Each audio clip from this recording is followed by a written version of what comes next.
Andito ako sa likod ng aking garden. Ito ay isang persimmon tree. At kahit maliit lang sila, pero marami na silang mga bulaklak. At ang sarap ng kanilang mga prutas. Ayan. Yung isa naman namatay kasi pinutol ko siya. Yung makasanga niya noong summertime. Kaya nagkamali ako. Dapat springtime ang pag-trim ko sa kanila. Pero ito guys, ito yung mga daylily ko na maputi ang mga bulaklak. At saka may yung mga sumisibol na yan, mga Irish yan siya na blue galing sa kaibigan ko. Ayan naman, patuloy tayong ayun, namumulaklak na rin yung mga climbing rose ko doon. At saka ito ay isang lemon tree pero napuno sila ng bulaklak. Lakad ko kayo sa aking garden pero bago yan, ayan, ito ang vegetable garden ko. May 10 na talong at saka may mga sitaw sila. Okay, dito tayo sa gilid. I-ano ko na lang kayo, ipasyal sa aking paradise garden, okay?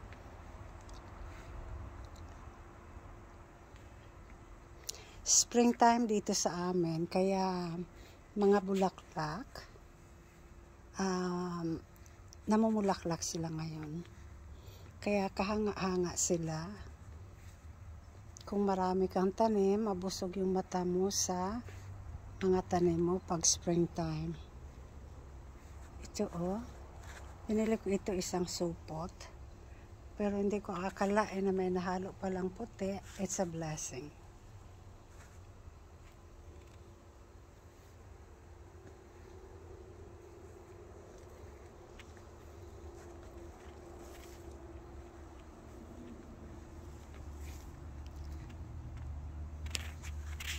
Ito ay isang geranium, fuchsia ang kulay at saka ang ganda niya. Guys, meron akong queen of the night na mamumulaklak. Fuchsia din ang kulay. Meron siyang 5 mga buds. Kaya hintayin natin. Marami yan sila.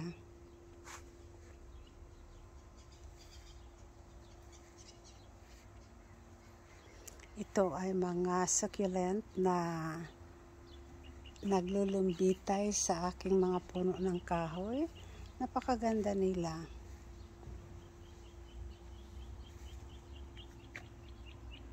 Sana hindi kayo magsawa sa panonood ng aking mga video. Kasi alam nyo guys, talaga nandito lang ang aking oras, araw-araw.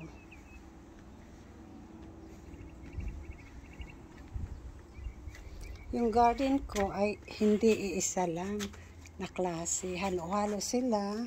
May mga halaman na mamulaklak at saka may mga succulent garden din ito. Itong dito, ito ay parte ng mga succulent garden ko kasi sa hapon hindi sila masyadong mainitan. Sobrang init dito. So, dito ko sila nilagay.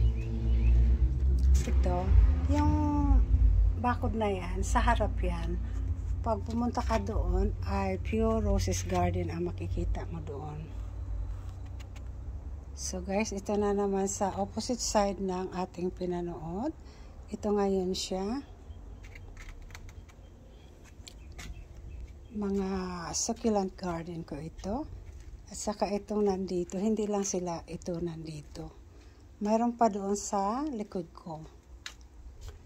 Dahan-dahan lang tayo para makita ninyo ang kanilang mga beauty. Ayan, nasa nasa shelf. Tapos 4 na andana.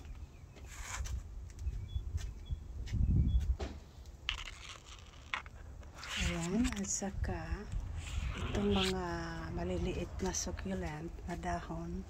Napakaganda nila. Ito naman ay the same lang sa kanila pero mas malalaki ang dahon at saka yellow green. Ito, very light orange. At saka ito naman, blazing orange. Para bang apoy. Napakaganda niya. So, nandito pa ba kayo sumusunod sa akin?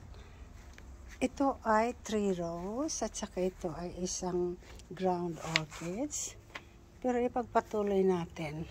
Guys, ito yung isang succulent garden ko na nasa loob ng pergola.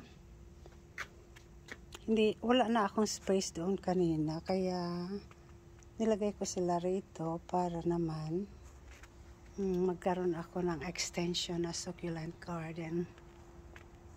Ito siya. Alam ba ninyo ito? Ito ay isang gabi, yung makakain. Tinanim ko.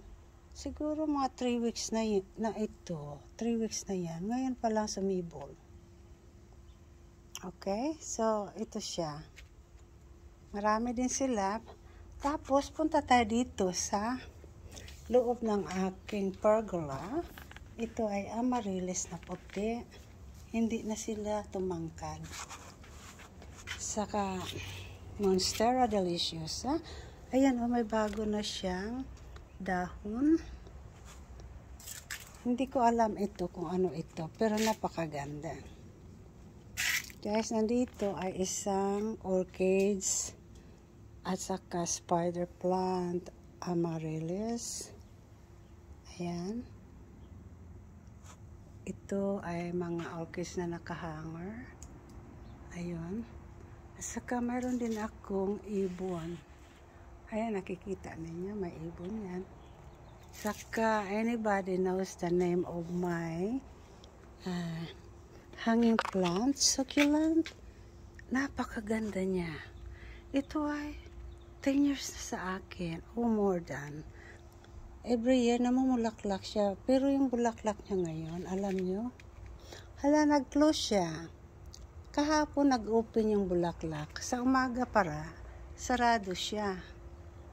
Ayan guys. Ito yung pergola garden ko. At saka ayan, mayroon pa rin mga orchids dyan.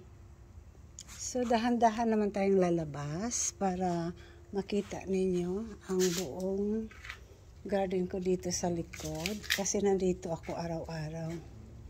Ito guys, yung mga tropical plant na siguro 4 years or 3 years ago, they're very trending. Ako naman, hindi ko man alam yun noon. But I'm watching the YouTube. At saka ayan, mayroon din ako Monstera Thai Constellation. Yung mga ganyan. Tapos, itong mga alocasia na ito. Hanggang sa, sabi ko, mag-collect din ako ng mga alocasia. Tingnan ko kung okay ba dito sa aking garden shade. Ito ay sa loob ng porch ko, guys. Sa loob ng patio ko, kasama sa bahay ko. Ayan. Kahapon, ito mga hostas ito. Meron din akong anthurium. Ayun, may bago siyang sumisibol na dahon. Ito ay isang Australian orchids. Tapos na sila nagbulaklak. Hindi ko alam kung anong klaseng philodendron. Ayan. But I don't care the name. Basta kay meron akong halaman. Yung alocasia pali ko, ito yung bagong bili. Para siyang hindi niya gusto dito. Yung kanyang dahon, parang nagbabago. Pero di na bali, makarecover din naman yan. Ito, mga alocasia, may pali pa rin ako nandoon. At saka kahapon guys, nandoon ako galing sa Home Depot, sa Rosedale. Ngayon, nakita kong bigla doon sa labas. Usually kasi mga alocasia sa loob, pero ito siya, ang dami nila sa labas. Ang alocasia na itong sinasabi ko ay ito. Famous din ito sa YouTube. Kaya sabi ko, hala, mayroon na akong ganyan. Mayroon akong itim na blackout. Ito siya. Ayan maganda ang mga dahon niya. Malaki ito yung bagong dahon, napakalapat. Tapos, Ito, ang dami. Ito siya. Ito yung alocasia ko naman na green. Ano to? Shield? Ewan ko, parang ganon. Tapos guys, dahil alocasia ko ay limited lang, mga 10 lang siguro. Ngayon, ituloy natin. Itong mga halaman na ito ay isang amaryllis. Ito yung mga na-order ko noon, nung last year. So, kasi pag magkaroon ako ng obsession sa isang plant, marami akong mag-order. Parang kung pwede pa lang, ubusin ko na. Ayan, ang ganda nila rito. Ayan. Saka, yan. So, guys, 10 minutes na pala. Hanggang doon pala pag mag-ikot sa buong garden ko sa likod. Okay, salamat sa inyong pagsunod. At saka sana naman, please, kung ano mang nasa isip nyo, mag-follow, mag-subscribe, kahit saan. Thank you. Bye.